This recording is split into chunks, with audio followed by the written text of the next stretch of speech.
welcome everyone to Community Circle and the Disciples Toolbox for this month. It's really my pleasure today to introduce you to Jacob Ross. It's interesting because we have never met each other in person, yet we're in the same city today.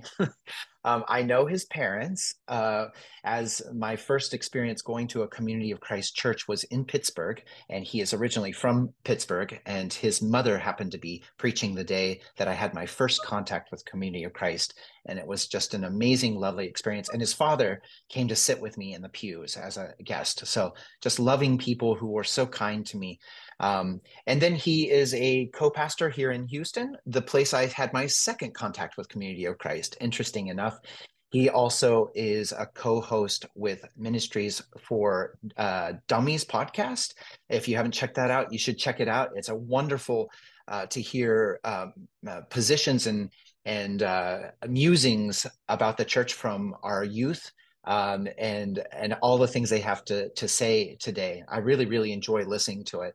And Umberto, who was just on a couple of months ago too, is his co-host on there as well. So Umberto was in seminary with me. So we have all these intersections, yet we have not met in person. But I look forward to the day that we can. And Jacob's getting ready to get married too. So a hearty blessings to you as well. And we really thank you for making time to be with us at Community Circle today. As you know, we've been talking about the mission initiatives in Community of Christ. And we asked him to talk today a little bit about invite people to Christ. So we're going to get started here, and I'm going to turn the time over to our presenter. Keep yourself on mute, and if you have questions or whatever, Jacob will make time for that so that we can have our comments and our questions along the way. Thanks again for being with us, Jacob. All right, Michael, can you let me share screen here and I'll share my PowerPoint? We will get Absolutely. cooking. All right, there we go. All right, everybody see that? Okay. So, with a show of hands, how many people here have had a job they didn't like or required a lot of hard work outdoors? You can use this, yeah, however you want, right? So, I'm just going to do a quick, that looks like most of us, right? I know that from my personal experience, I certainly have had jobs where I got to my place of work and I knew, wow, I have a ton to do, and it's probably going to take a ton of effort to get through it, and it may very well suck.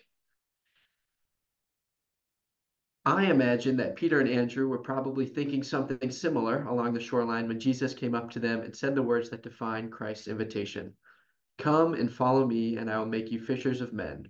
Immediately, they left their nets and followed him. Like, of course they left their nets. Have you ever been on, like, in the desert doing manual labor? It sucks, right? Now, it's not always that easy or simple to invite somebody to Christ. You're not always going to find people toiling away in the hot sun when out of nowhere someone tells them, yeah, you can leave that all behind and let's do something fulfilling. But we're going to talk about that now. So, as Michael said, really a overly generous description of who I am. I'm Jacob Ross. This is a funny picture of me. I live here in Houston, Texas, in the United States. And as Michael mentioned, I'm originally from Pittsburgh, and I moved here about 4 years ago, or three and a half years ago now. And so now I live here in Houston. I'm a church financial officer for our congregation here, and I'm very honored to be here with all of you. Uh, I'm excited for a couple of things. One is, of course, to actually be in the same worship space as Michael, since, as he mentioned, we have basically chased each other around for 8 years. Michael attends my home congregation in Pittsburgh. He started attending right after I moved away from college. And now I attend the congregation in Houston where Michael used to attend. So I was actually looking through my email and I was like, oh, this is the first time we've ever done something. But we did do one Zoom worship service during COVID where we were both on the order of worship. So I'm excited for our second intersection here. But most importantly, I'm excited to talk to all of you about one of my favorite mission initiatives: invite people to Christ. As a church, we are called to invite people to Christ, but there's more to it than that. So, to give everyone a refresher, here are our 5 mission initiatives.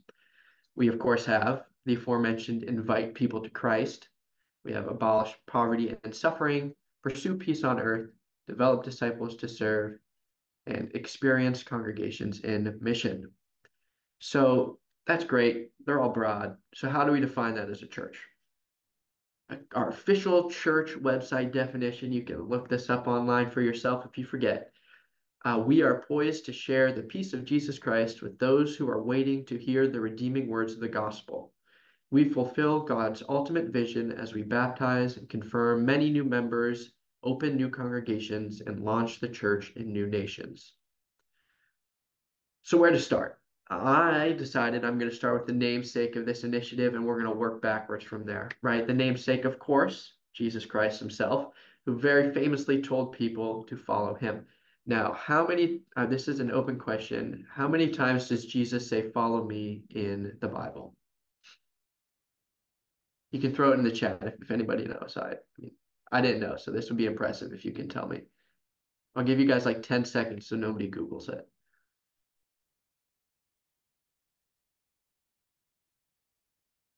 You can tell we're not part of your generation, Jacob, because it would take us way longer than 10. It would take us half a day Ooh, to Google that. Kathy, you're really close. Any other guesses before I close it out?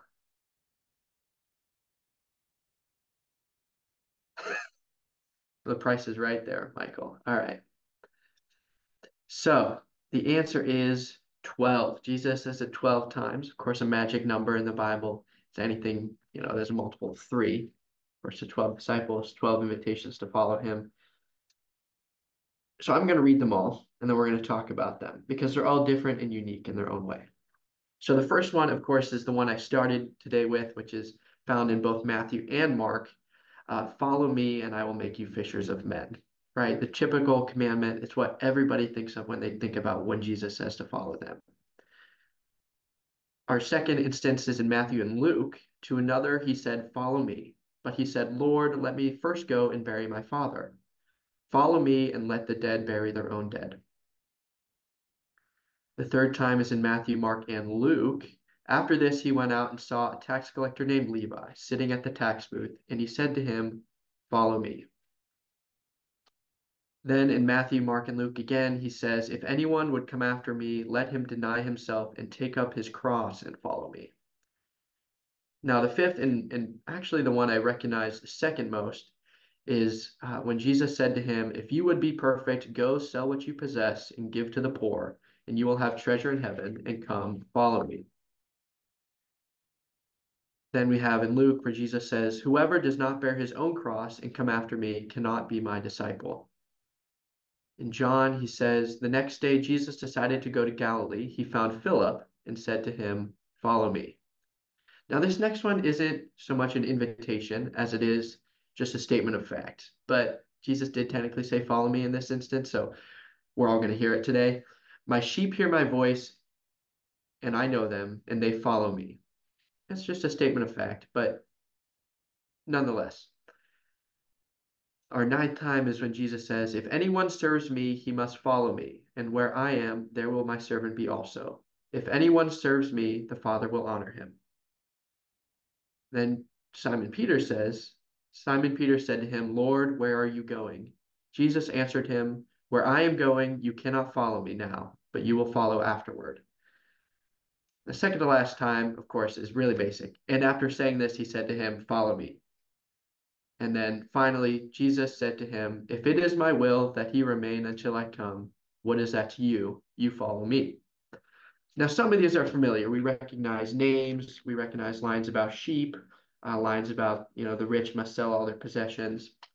And of course, not to be a spoiler, but later on, we'll see how this goes. We may go off on a tangent about mega churches, and specifically mega church pastors who should sell all their private jets. But that's just, that's neither here nor there.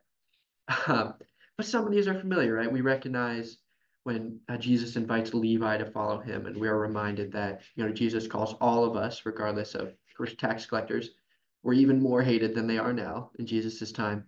But we also recognize where Jesus is both issuing commands, requirements, and then invitations to follow him. Inviting people to Christ, of course, is not only restricted to the Gospels. And when we look at the Bible, every writer in the Bible mentions bringing people to Christ. I mean, that's the whole point of the New Testament is talking about all the different, the apostles, you have Paul, you have everyone writing and telling people to bring the good news because that's the pillar of Christianity, right? It's what the angel said to the shepherds, right? I bring you good news that will bring great joy to all people. There's the woman at the well, woman who touches the hem of Jesus' robe, Zacharias in the tree, all invitations to follow Christ, to leave what you are doing and to follow him. It is Jesus' most essential calling behind loving those who are our neighbor. We're all witnesses to Christ's invitation to lay down our nets and become fishers of men. And not only that, we're not all witnesses. All of us have been invited at some point in our lives to follow Christ. That's why we're here. If you would not join a Zoom call on a Thursday, whenever it is for you, for me at the middle of the day, if somebody had previously not invited you to follow Christ and to experience the good news that the angels brought. It's why I'm here, as I mentioned. What I can promise today is transparency. I can't promise enlightenment or even a positive impact on your understanding of this mission initiative, but I can be very straightforward. I don't have an inspirational story, right? All my family is Community of Christ. I was born in the church. I went to Grayson University, which is the church-sponsored university in Iowa, and then I graduated and I stayed involved. It's so cookie cutter. Like it's just the most, if you put like fed Community of Christ life story into like an AI generator, it would probably spit out like me, my life path. I not I didn't find the church in some cool inspirational way. It's just been my life. And so when I was thinking about this discussion today, I was reflecting on all the times that I was a witness to an invitation. Because I was thinking about it, being a witness is the easiest way to experience this mission initiative. You get the fulfillment from experiencing someone making that decision, and I neither had to offer the invitation or be ready to receive it. It's incredibly accessible, right? You're getting to experience the gifts of others as they invite people to Christ, but your cup is filled by experiencing that. How many people here, just show of hands, or you can put it in the chat, have gone to a baptismal service where someone unexpectedly asked to be baptized? Yeah, at least Kathy. All right. For me, I've been to two of them actually, and they're one of the most powerful experiences because you don't expect it. Uh, it's just out of nowhere. You have this nice service. It's been hyped up probably for months because they've been taking pre-baptismal courses. It's a special service, and in spite of you knew what you were coming to, the decision by somebody else completely unprompted. You did nothing. You did not invite them to Christ. They have felt that invitation. You get to witness. It's incredibly powerful. Now, this whole witnessing and invitation is kind of a gray area between invite people to Christ and experience congregations and mission. And I also develop disciples to serve. But I enjoy pushing limits and twisting rules. So I'm going to say we're still in my mission initiative today. It's probably the most straightforward out of all the mission initiatives. It isn't broad like pursue peace on earth or extremely ambitious like abolish poverty and end needless suffering. It is simply invite people to Christ. How do you do that? You just reach out and do what the name is, invite people to Christ. And that's it. So thank you all for coming today. No, just kidding. I have a lot more to say, but it's that's what it is, right? How do we work to invite people to Christ? It's simply inviting them, right? And creating that opportunity. And it's not quite as simple, of course, as I thought it would be when I was writing this all. I remember the first sermon I gave at the congregation here in Houston, and I can't remember all the details. And I really hope that most of the people who were there can't either. But I said something to the effect of inviting those closest to me is hardest because religion can be a loaded subject to broach. And that's still true for me. Um, the fear of rejection by those whose opinions we value, of course. I mean, that's just that's human nature, right? You want the people who are closest to you to agree with you, um, and whose opinions you value, right? You want those people to be in lockstep with you. So for me, inviting strangers is often easier because what are the odds you run into that person again? Of course, being invited by a stranger can be a tough balance to strike because, as I mentioned earlier, I don't want people to feel uncomfortable or that I'm trying to force religion onto them or my specific worldview. How many people here, this is another question, have had an uncomfortable experience with a missionary or someone trying to enlighten you?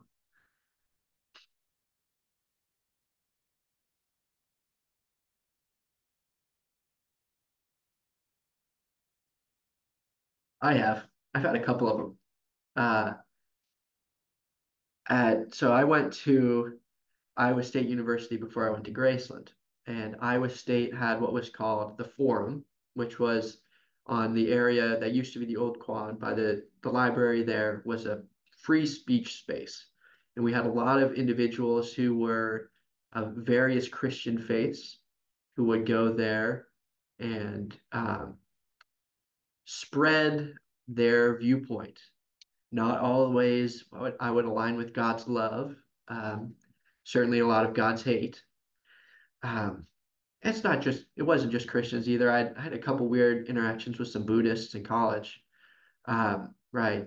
I have multiple free Buddhist books too, but um, it can be tough to know how to handle the situation properly when you're approaching a stranger to invite them to see the way you see what you know or what you experience or what you consider close. So I'm going to go back and I'm going to start really, really broad again. Where have I seen this mission initiative in my community? Texas is a very loud Christian state. Um, it's not, today is not intended to be a political discussion, of course. But what I will say is many people here are proud to claim they are Christian and also very proud to tell you they don't love every one of God's children.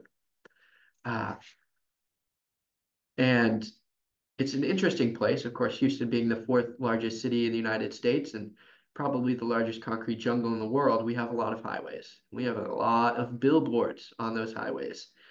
And we have billboards for massive mega churches, ones you've probably heard of, like Lakewood or Second Baptist here in Houston, inviting every person driving by to come and get to know Jesus or listen to the radio station and hear Jesus or follow their social media pages and swipe through Jesus at their mobile convenience.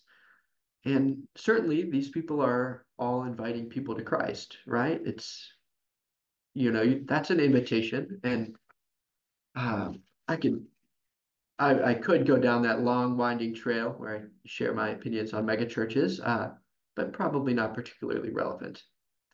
I can't speak for anybody else. I tend to roll my eyes when I see those because I think of them maybe as hollow. And in addition to that, it's not very realistic for my congregation to be booking billboards or radio ads. It's just not the same game for everybody. I liken this situation. I'm huge into sports, right? I grew up in Pittsburgh, huge sports town. It's natural to me to equate it. And it's not the same game for all churches, right? It's like baseball or European soccer, where there are groups with larger amounts of resources, and then there are teams like the Pittsburgh Pirates who wouldn't ever pay anything close to market price.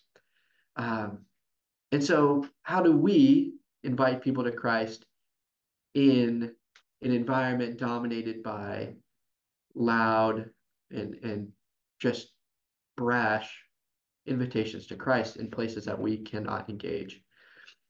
And it's very simple, but maybe that's what makes it so complex. It's by actively engaging with the communities we are in every day and interfacing with those who are in need of Christ's peace.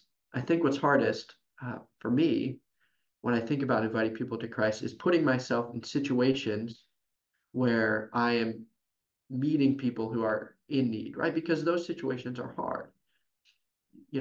We hear all the time, well, such and such is receiving government assistance, they must be, irresponsible or they must be whatever. But it's not, that's not what God calls us to be. Because God, while being a witness is nice and is fulfilling and is powerful, it's not all that God calls us to be. And it's certainly not easy to push yourself to unexpected places.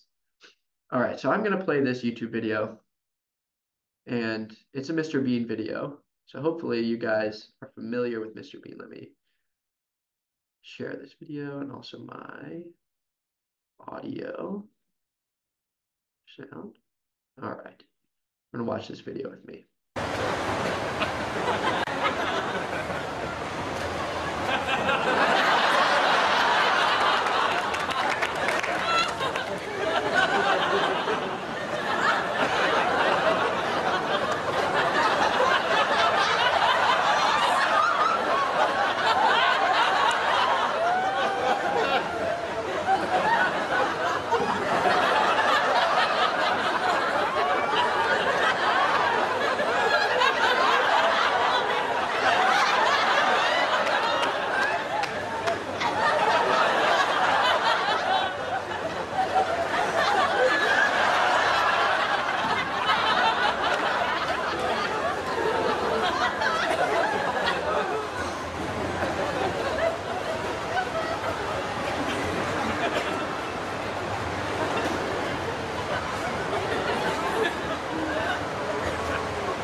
There we go.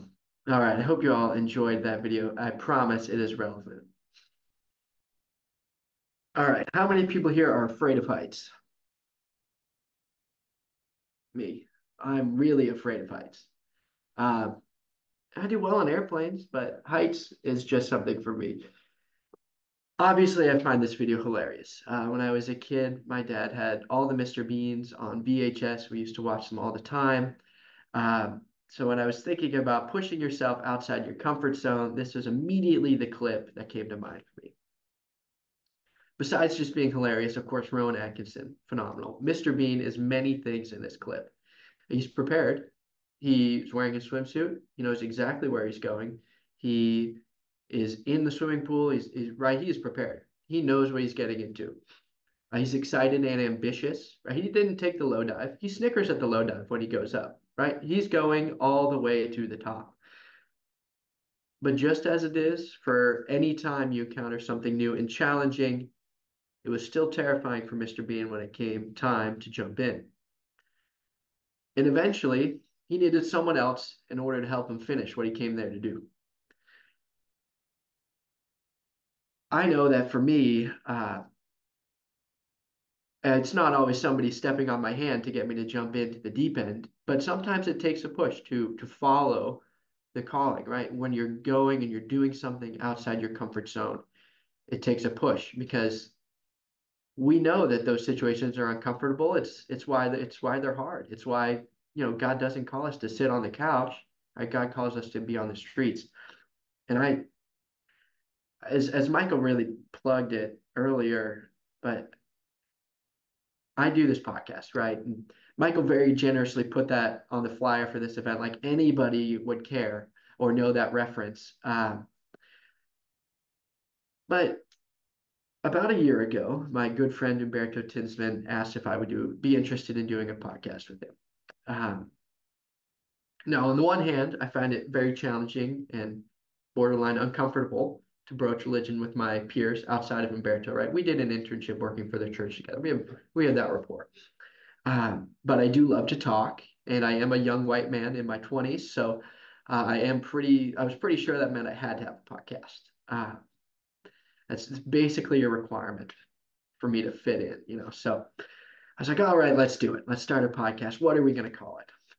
And he's, well, he had all these nice names, you know, Community of Christ, an intro and all this stuff. He really thought it out.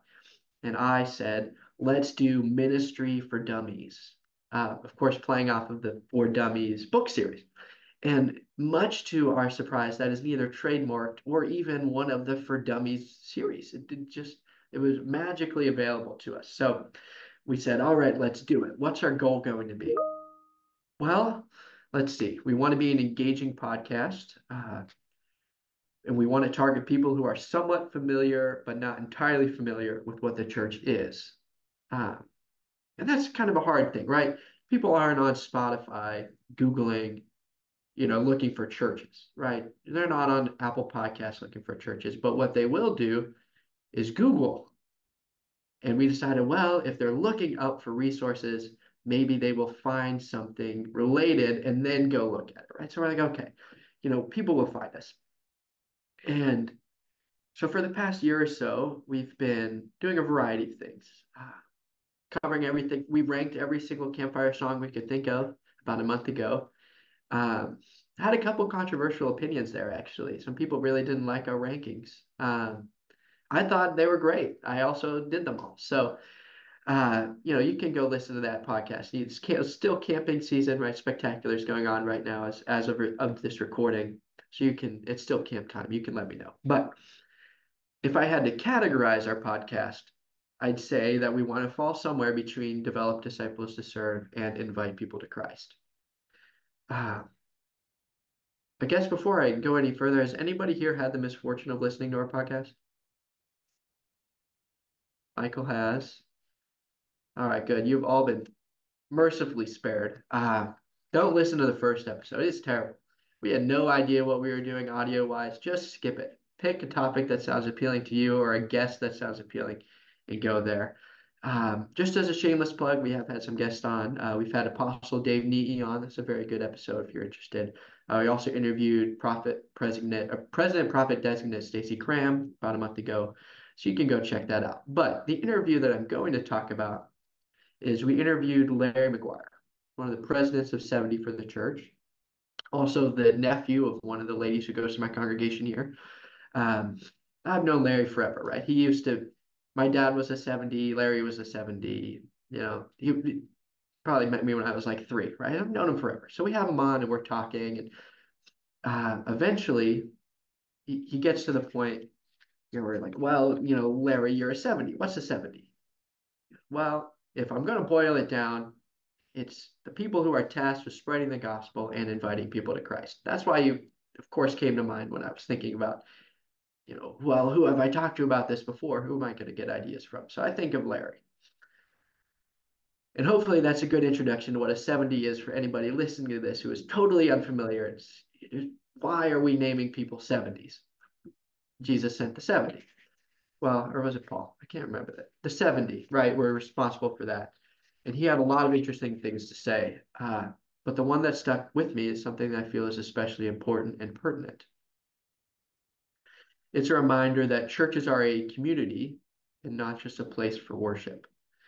Now, this may again be in that gray area between develop disciples to serve, experienced congregations and mission, and invite people to Christ. But I think it's important to remember that when you're inviting people to church, it's not just about the worship and it's not just about the space, but you're inviting people to join a sacred community of joy, hope, love, and peace. And it's not all right. It's not all sunshine and rainbows. Uh, I suppose I'm somewhat of a contradiction where I'm often positive, but I can be very cynical as well. Because for a lot of us, creating new congregations, as we are called in this mission initiative, sounds totally foreign. Uh, I know it is for me. I'm so focused on the ones that I attend staying open that the idea of planting new congregations is just so far outside my purview that sometimes I lose that, right? I've on the I'm so focused on just staying where I am instead of always looking forward and looking as we are called. Now, who here is willing to lie and say that they are always satisfied with everything their congregation does? Anyone? No takers? No takers? I certainly won't. I'll tell you that right now. That's healthy. It's important as a part of our religious tenets is dissent is recognized and important, but we remember that being faithful dissenters is important. Uh, the mission initiative that I'm talking about today is, of course, one that I wish my congregation did a better job of because I wish that I did a better job of it. Um, it's not easy, right? When you're focused as a small congregation with a predominantly older base to always be focused on getting out and walking and putting yourself in positions where you're meeting and are able to invite people to Christ. But it's important, of course, because in order to grow and sustain your congregation, you have to bring in new members. It's how the church grows. It's how we spread the good news. It's how we spread the gospel. And one of the true bonuses of being a member of a smaller church is that you have a real ability to be the change you want to see. There is a song about that, and I can't remember it for the life of me. All I remember is a couple lines, specifically, be the change you want to see. But that's our call, right? When we are called to be the change we want to see, and that puts us in a position to invite people to Christ. This is my ministry for dummies. I totally forgot I had a slide for this. This is our logo. Um, Neither of us are graphic designers, but you can do wonderful things on the internet. Uh, but we have opportunity to affect change and continue to be what we want, right? What we want our church to be. I remind myself of this all the time. Whenever I get frustrated about things that are going on or lack of programming or, creating opportunities to go out into the community, I remind myself, well, I can just do that. Uh, and it's one of the things that we've done at our congregation lately is we've fielded these about once a quarter. We've scratched Sunday school and we have just had an open forum where one of the women at our church, Trisha Hatter, will lead it. And we'll just talk about, well, what is programming, what you want to see, what are activities and events we can do to be more engaged with our community and to, as I said, think outside the box. Well, how do you get people to come to church? Most people are not driving around on a Sunday morning at 11 o'clock and they're just going to pull into your parking lot. I wish that was the case, but it's really not the case. So we've been trying to think outside the box. We've pitched everything from we did an enchilada dinner, we're doing a farmer's market, right? There's all sorts of opportunity outside of our traditional hours, right? This isn't a problem for me. I'm a morning person, but I guess the stereotype for people my age is we hate getting up that early, right? Why would I want to be anywhere at 11 o'clock on the weekend, right? I want to be sleeping in, right? Uh, so what our church calls you and me and all of us to do is to create communities and opportunities where we can share what our faith tradition has to offer. And they're not always going to be Sunday morning worships. It's it's important to remember that, well, I'll speak from my personal experience. For me, most of the life shift or view shifting experiences I've had have not been in a formal setting. They've always been in a conversational setting. Um, And so when I think about, well, how do I want to invite people to Christ? I remember, well, if I'm going to be invited to something, I want it to be a one-to-one and a personal invitation. Um, and I think that's what gives me hope, is that the opportunities we have to grow while we may not be able to do billboards and radio ads, um, long story short, my sister-in-law, she works for Nielsen. So I know all about TV ad ratings and all that stuff, right? The returns on that, they're really not as good as you think. But what is powerful and important, and why you still see door-to-door salesmen, is that because a face-to-face and in-person interaction does create successful results. A lot of this mission initiative can feel like it's a faraway place. Uh, I think of, antiquated visions of missionaries in foreign countries, right? You're in a rural area, there's tall grass, maybe just random, collection of small houses.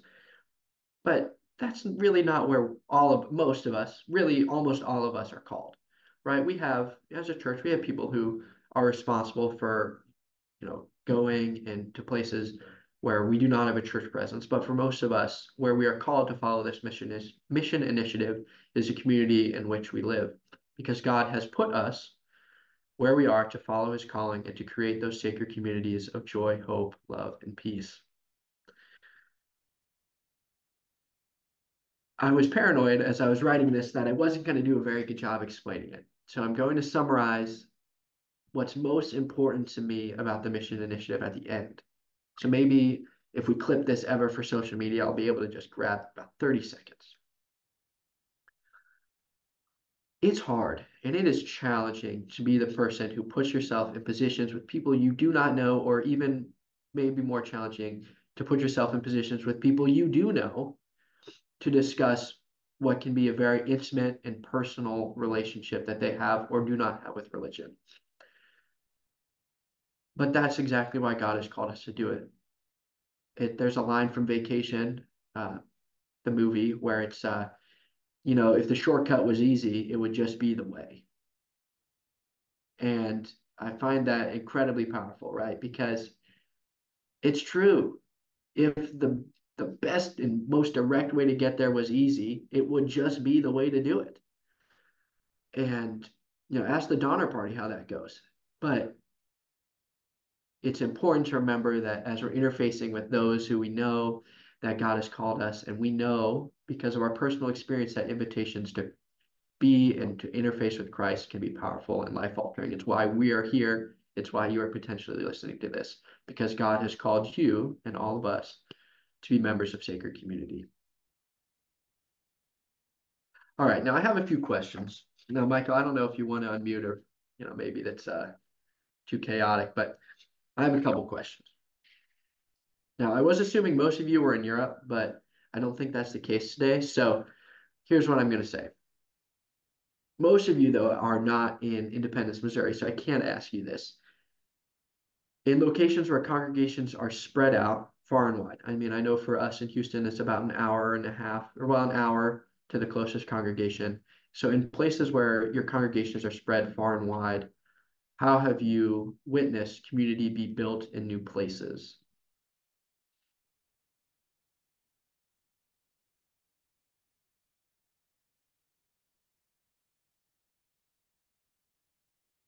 Jacob, Yes. I'm so sorry, Kathia. Yep. Go, Um, Michael, then I'll well, go after. four, four of us are, five of us are here in Europe. So just about half of the group is here, and we associate with community circle congregation. And we have literally had to, but also listened to the Spirit move us into the phase of metamorphosis, as President Prophet VZ has challenged us to. So we're the first fully online uh, congregation in the church community circle. And, the five of us that are here, one is in Wales. I'm normally in Italy. Mike is in Germany, and Gail is in the Netherlands. And we are community together. So we've had to figure out how to do this as a as a congregation, and also how to create meaningful community. We're still learning along the way. There's still lots of bumps and kinks along the way, but we provide ministry in three different languages during our worship services to people. So we're figuring out ways to be able to connect and bring people together when we're so spread out together, but also a safe place where people feel like they can come in a digital space initially and not have to be there. Oh, I'm sorry, Rand is in Croatia as well. So sorry. But yeah, so as you know, as you can hear and see there, we've got lots of people all over the place here. So that's one way that our congregation is exploring and figuring this very complicated thing out. So you're more than just a witness, right? You have invited people to Christ in a new and dynamic way. So we're all witnesses to you. So congratulations, everybody. You've just witnessed another invitation to Christ. In British Columbia here, our congregations have, especially over COVID, kind of dwindled. And what was one of the smaller congregations, Chilliwack, where I am now, has become one of the larger congregations. And we are the one congregation that is continuing to meet in an actual space. However, and the Vancouver congregation is still meeting in their space, but they are looking to sell it and they are reimagining and revisioning. But we are about to go to our family camp to reunion this coming Saturday. And that is where we all connect. You know, we all kind of gather that one place in the summer. And then the connection throughout the year is through the Zoom services that both Vancouver and Chilliwack have. And we have struggled to, continue to connect with people, but we are doing it. And, I just find that through difficult times, we communicate with each other either by cards and letters or by email or Facebook. It's just a wonderful way to find a way to connect and to be a community. And we do continue to be a community. We do know about, the kids in Prince George who are doing dance competitions and the older folks in Victoria who are helping with the food bank and things like that. So that is, a different, like Michael says, reimagining and transforming the way that we connect. Yeah. Go ahead, Elena. I'm not going to move on to the next topic. Okay. So through the years, our congregation's been involved in many different ways, connecting. We worked with two other churches in Marina to establish the food pantry here. Got a tangible love grant through the church and helped to establish it those first 3 years of receiving church funds. We support a school in Haiti every year for the last 30 some years. But as a pastor, I've struggled with what are we doing different now? How are we growing into, new areas of ministry and all that? And that's really been a pickle for me. But one way is through our labyrinth, and it's the way I can tell that it's the right direction is because I'm uncomfortable. So I go on our Marina next door, which is online neighborhood kind of thing, and invite people to come and walk the labyrinth and enjoy the nature and the beauty of the place. And there's a little bit of instruction, like a sign that says how it can be used. And so I did that again. I do it about every 6 months, put out a little post. And last time I did that, I think I got like 90 responses from people. And one of them was, so glad to know this is still going on, that it's still here, that they used to bring their kids and now their kids have grown up and bring their kids. So to me, there's a lot of neat things that go on. Once you put the ball in motion, it's like you never know where it's going to go. And so, yeah, for me, I'm a left brain person. And so I tend to be too logical and I struggle with the creative side of my own abilities.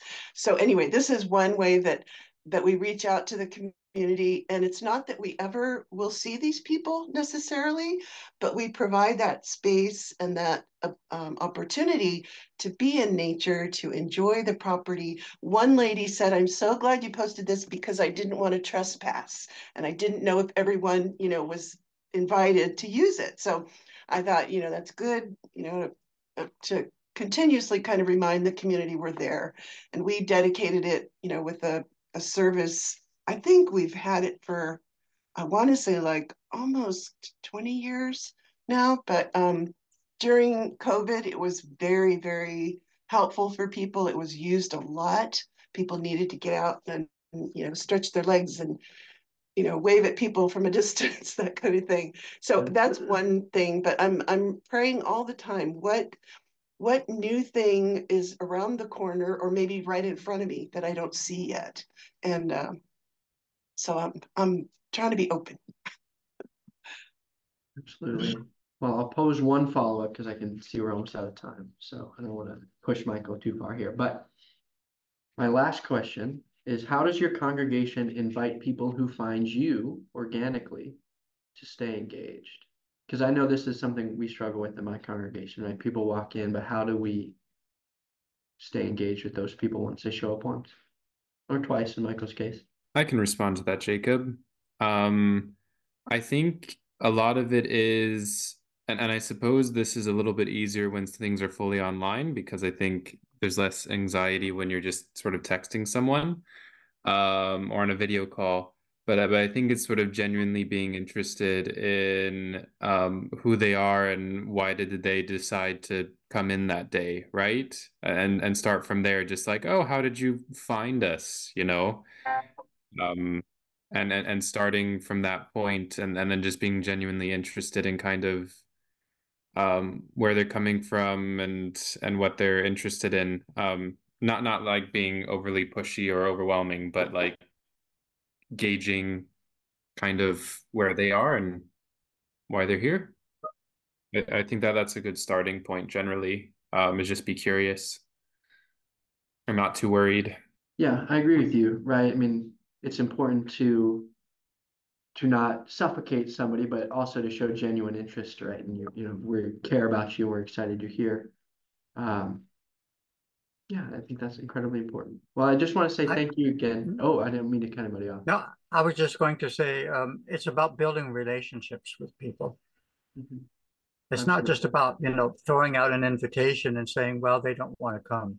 Yeah, It's about building relationships with people. yeah. And not using it as an excuse, like, oh, well, I invited them, I guess that's it. Right. Creating a genuine back and forth. I thank you, Mike. I agree with you. I Well, just wanted thank to you say all. one thing too. Yeah.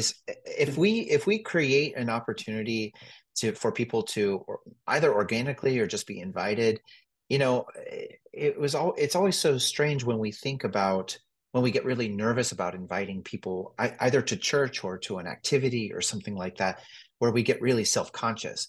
If we can, if we can just mentally uh, be in a space where we remember how much the community means to us and our family, and be able to just in our mind be like, what we do is very normal and interesting and other people will find it that way too. It's only when we make it strange ourselves that it becomes strange for others, right? So if it's a completely normal activity, and whatever, and we can just talk about it like it's a normal part of our lives and invite like it's just a normal part of invitation. If we can continue to do that, people respond. It's only when we trip over ourselves, well, if you like to, but I'm not wanting to be pushy, but we have this thing we call Jesus, and I'm totally well, guilty. that becomes really awkward and strange. Yeah. If we can be like, hey, if you have a physical congregation, we have an Easter service coming up and there's a potluck with kids. You guys want to come? That sounds so normal, like, yeah. Or in a digital space, we meet, and if you're trying to learn to speak Italian, Rand did this with somebody who has just been become a dear friend of ours, and came and wanted to listen in Italian and came and then was touched by the Spirit. I think if we make things feel normal for people, they will be attracted to it. It's only when we make it awkward or strange ourselves, that people are like, I wonder why they think that their own thing is awkward and strange. That's how it is. So anyway, I just wanted to say that. Okay, well, before you butt in, Elaine, or not butt in, answer this question. Uh, I just want to say thank you all for being here today. I do actually have to leave, but I want to say thank you for the opportunity to be here, and I'm very grateful. And if you ever want to reach out to me, you can do so. My name is Jacob Ross. There are a lot of us. It's a very, very generic white name, but you can find me on Facebook, or you can email me directly somehow, or contact our podcast. Anytime you listen to that podcast, we'll tell you how to contact us. So thank you once again, Thank, Michael, for the invitation. It was great to be here with all of you. thank you so much, Jacob. And you probably have to go back to work, and that's why you I have to do, get yeah. off. Go ahead, and then we'll let Elaine tell us what she's thinking here before we all end today as well. But thank you so much for making time and being with us, Jacob, and have a lovely lunch and rest of Thank your you. work You day. as well. Thanks, Jacob.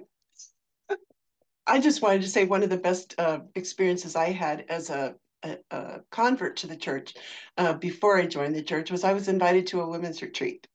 And I remember how good I felt to be included. And so just that feeling, I remind myself of that as I'm thinking of inviting someone to church.